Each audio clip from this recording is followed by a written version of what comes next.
اسی طرح آقا علیہ الصلوۃ والسلام نے ایک جنازہ گزر رہا ہے، آقا علیہ الصلوۃ والسلام نے جنازہ دیکھا اور فوراً کھڑے ہو گئے۔ صحابہ نے عرض کی یا رسول اللہ یہ تو ایک یہودی کا جنازہ ہے۔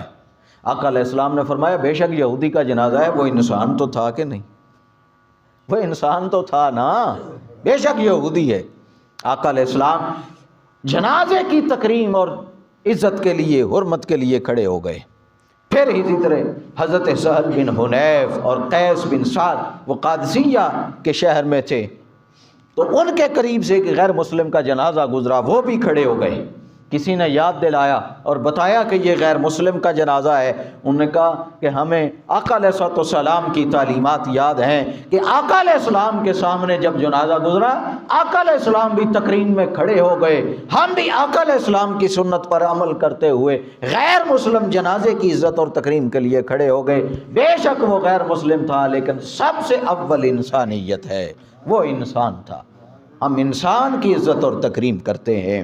پھر اسی طرح آقا علیہ الصلوۃ والسلام بتاتے ہیں آقا علیہ السلام کا یہ معمول تھا کہ کسی بھی غزوہ میں، کسی بھی جنگ میں کوئی لاش ایسی نہیں تھی، خواہ وہ مسلم کی ہو یا غیر مسلم کی، کہ جس کو ایسے ہی چھوڑ دیا ہو، دفن نہ کیا ہو۔ آقا علیہ السلام ہر لاش کو دفن فرمایا کرتے، اور کسی لاش کو دفن کرنے سے پہلے یہ نہ پوچھتے کہ یہ لاش مسلمان کی ہے یا کافر کی ہے۔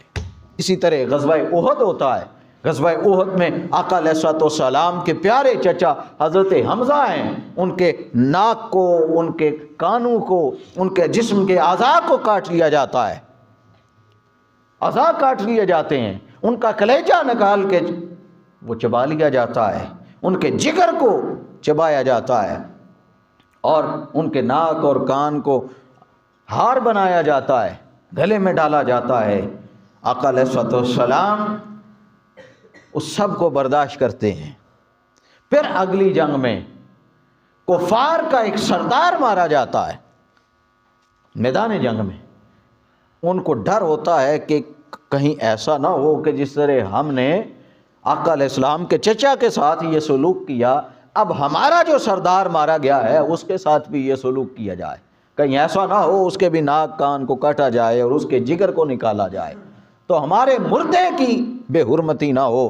انہوں نے 10,000 درہم کی آقا علیہ السلام کو پیشکش کی کہ آپ 10,000 درہم لے لیں اور ہماری میت، ہمارا سردار جو ہے وہ ہمیں مردہ واپس دے دیں۔ آقا علیہ الصلوۃ والسلام نے فرمایا یہ تمہارے سردار کی لاش پڑی ہے، جاؤ اور اٹھا کے لے جاؤ، جان لو دین اسلام میں محمد مصطفیٰ کسی کافر کی لاش کو بھی نہیں بیچا کرتا۔ ہم ایسے نہیں ہیں کہ ہم لاشوں کو بیچا کریں، لاشوں کا سودا کریں، ہم نہیں سودا کرتے۔ تو یہ آقا علیہ الصلوۃ والسلام کا ایک معمول تھا، آقا علیہ الصلوۃ والسلام کا سبق تھا۔ لوگوں، یہ آقا علیہ الصلوۃ والسلام کی تعلیمات تھیں تکریم انسانیت کے لیے۔ آج ہمارا معاملہ یہ ہے کہ آج ذرا سی تھوڑی سی باتیں ہوتی ہیں، ہماری انائیں ختم نہیں ہوتی، ہمارے تکبر ختم نہیں ہوتے، ہمارے غرور ختم نہیں ہوتے، ہم اپنی انا کی تسکین کے لیے کسی کو نیچا دکھانے میں لگے رہتے ہیں۔ ہمارے پڑوس میں کون بھوکا ہے، کون پیاسا ہے، ہمیں کوئی پرواہ نہیں ہوتی۔ آج ایک زمانہ تھا، آپ بزرگ بیٹھے ہیں، آپ اچھی طرح جانتے ہیں، ایک زمانہ تھا کہ گاؤں کے ایک بہت دور کے کسی گھر میں ایک فوتگی ہو جاتی، پورے گاؤں میں 8 دن کوئی ٹی وی نہیں چلتا تھا۔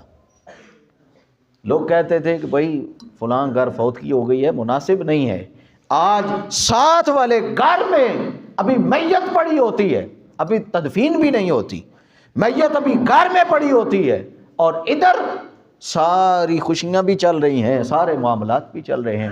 کیا یہ تکریم انسانیت ہے؟ پھر آج ہمارا معاملہ یہ ہے کہ ذرا سی کوئی بات کر دے، ہم سے وہ بات برداشت نہیں ہوتی۔ اسلام تو ہمیں صبر اور برداشت کا حکم دیتا ہے۔ لوگ کہتے ہیں مجھ سے غلط بات برداشت نہیں ہوتی، میں غلط بات کو برداشت نہیں کرتا۔ او بھائی صحیح بات تو ہر کوئی برداشت کرتا ہے، برداشت کرنے والی ہی غلط ہوتی ہے۔ جو غلط نہ ہو اس کا برداشت کرنے کا مقصد ہی کوئی نہیں، برداشت کی وہی جاتی ہے جو غلط ہوتی ہے، صحیح تو ہر کوئی سنتا ہے۔ تو بھائی اپنے آپ کو وہاں پر لے کے جائیں کہ جہاں غلط کو برداشت کریں. صحیح کو تو سارے برداشت کرتے ہیں، سارے ہی سنتے ہیں. جہاں آپ دیکھیں کہ کوئی انسان آپ کے مقابل آ رہا ہے، ایک قدم پیچھے ہٹ جائیں.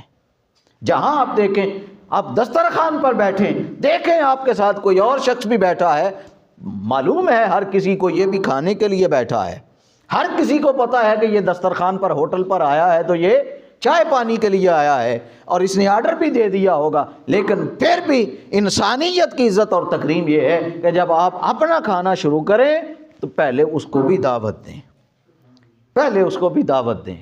نیک عمل کرنے لگیں، پہلے انسان کسی کو دعوت دیں. بھلائی اور اچھائی کرنے لگیں، زکوٰۃ اور صدقہ دینے لگیں، فطرانہ دینے لگیں. اپنے اعزا و اقربا کو دیکھیں، اپنے دائیں بائیں اپنے اہل محلہ کو دیکھیں. یہ تکریم انسانیت ہے.